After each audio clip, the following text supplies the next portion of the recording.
Olá a todos, para mim é um prazer e uma honra estar aqui muito grande com vocês, aí na Unipampa, lá no campus de Uruguaiana, para poder participar dessa divulgação científica, né, dentro do projeto de extensão de ensino de fisiologia e neurofisiologia e aprendizagem.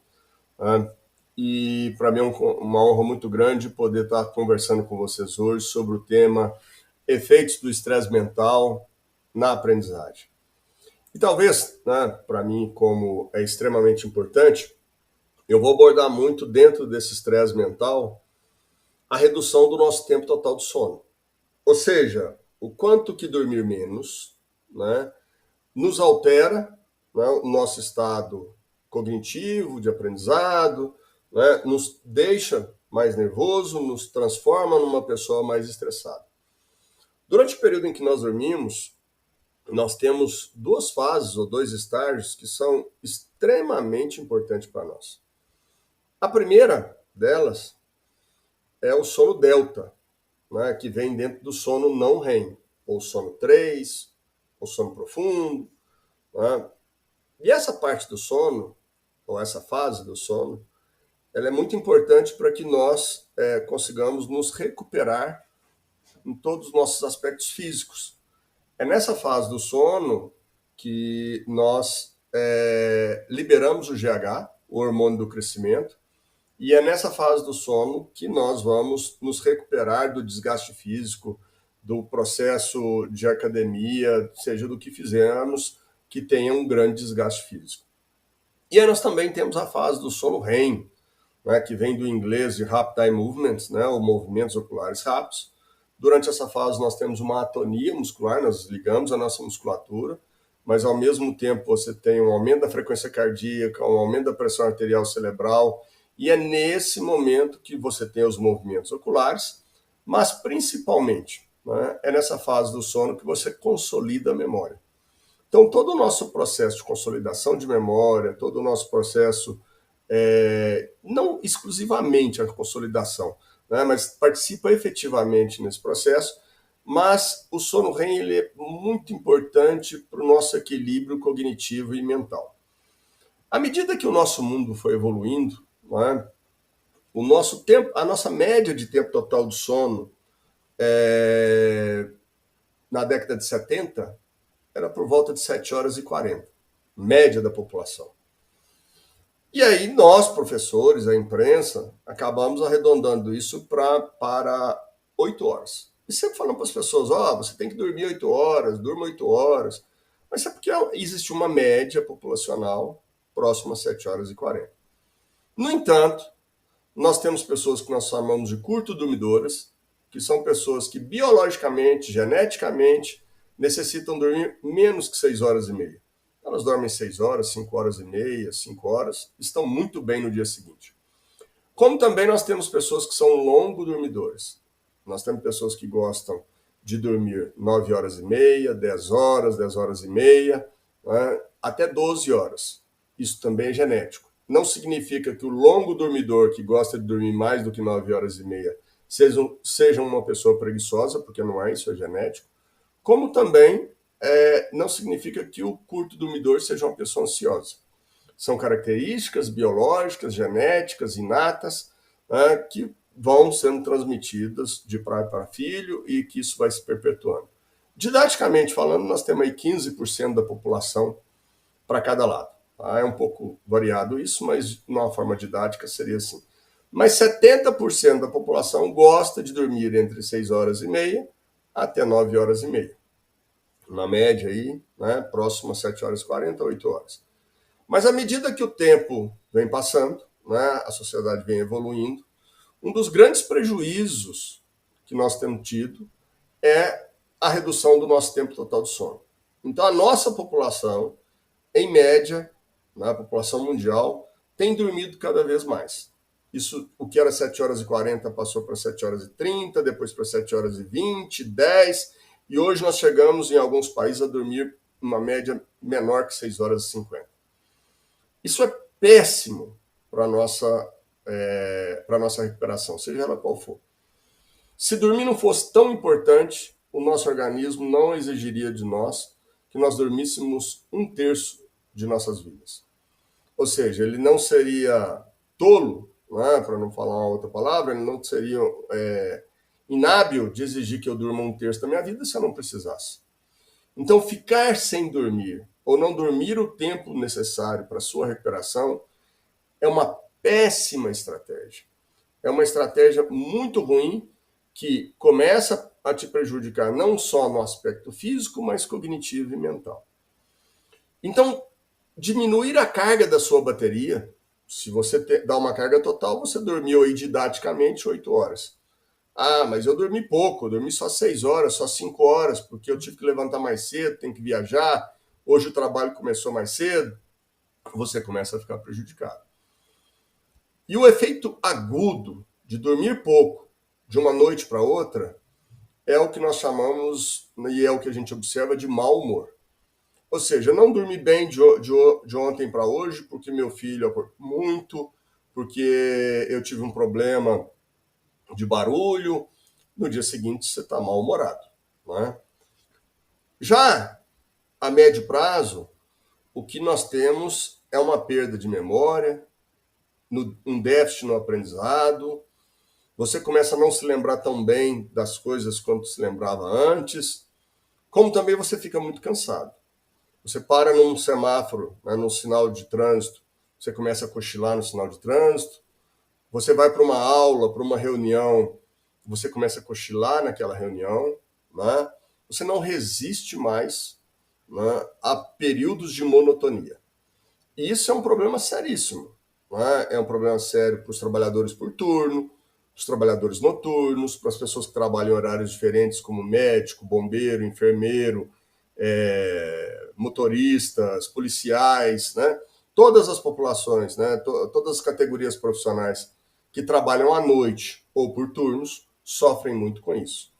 Porque sempre que elas têm que trabalhar durante a noite e ficar acordado durante o dia, elas começam a ter um déficit longitudinal de melatonina, porque melatonina é liberada no período da noite e não na escuridão.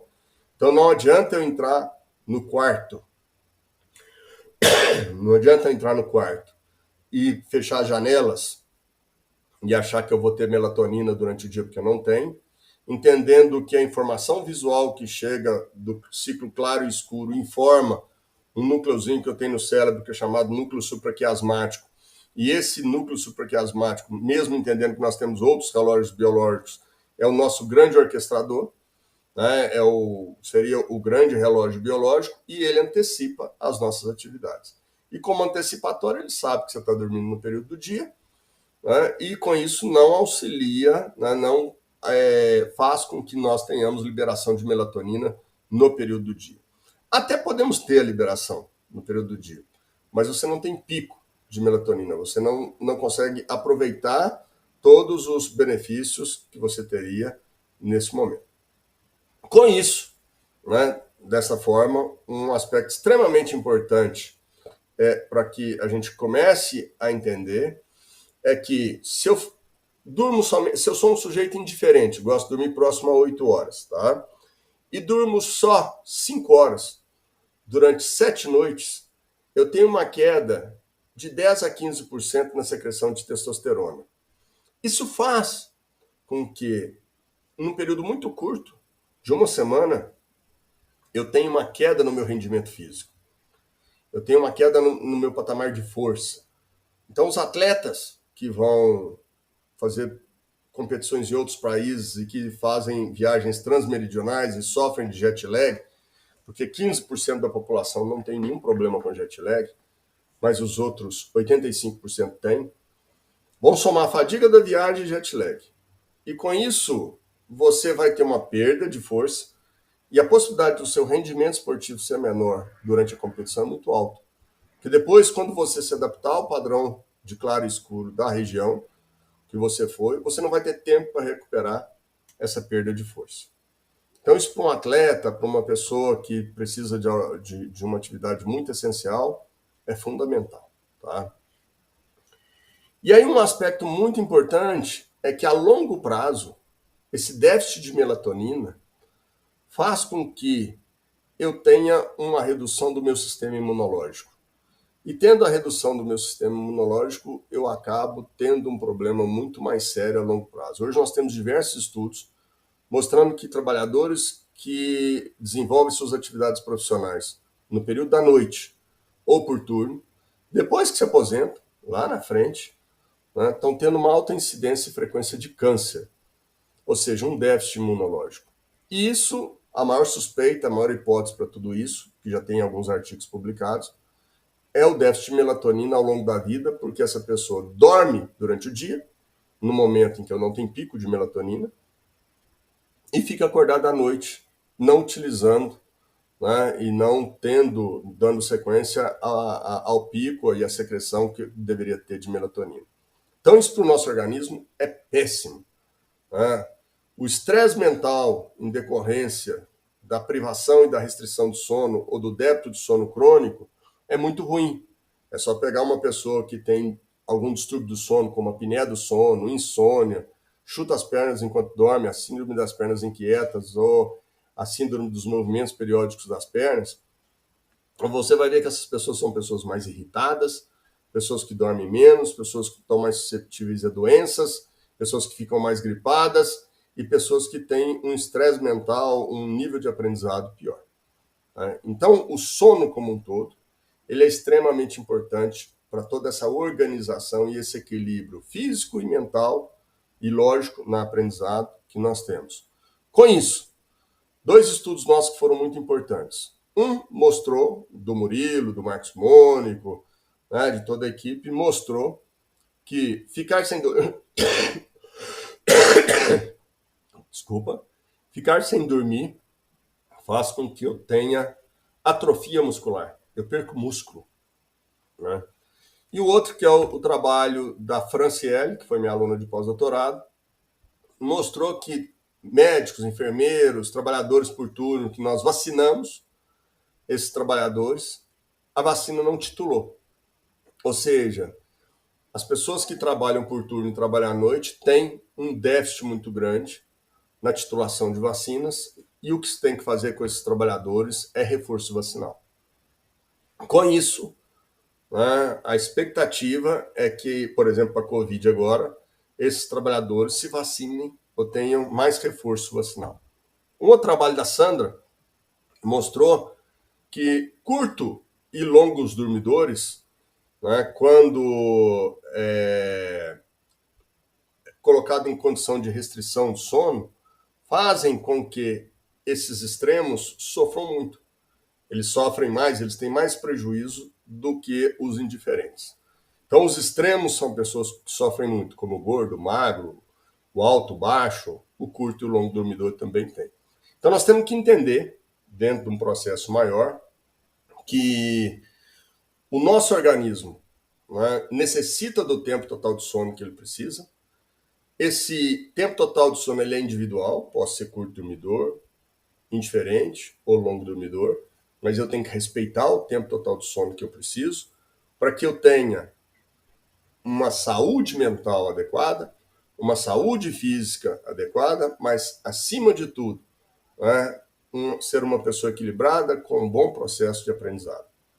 Então, eu espero que esses 5 minutinhos que nós conversamos aí seja importante passar essas informações e que as pessoas passem a valorizar mais o tempo descansando e o tempo de sono e não dê só um valor excessivo ao tempo acordado. Muito obrigado, parabéns à Unipampa aí, a toda a equipe aí da Unipampa pela iniciativa. Um grande abraço a todos.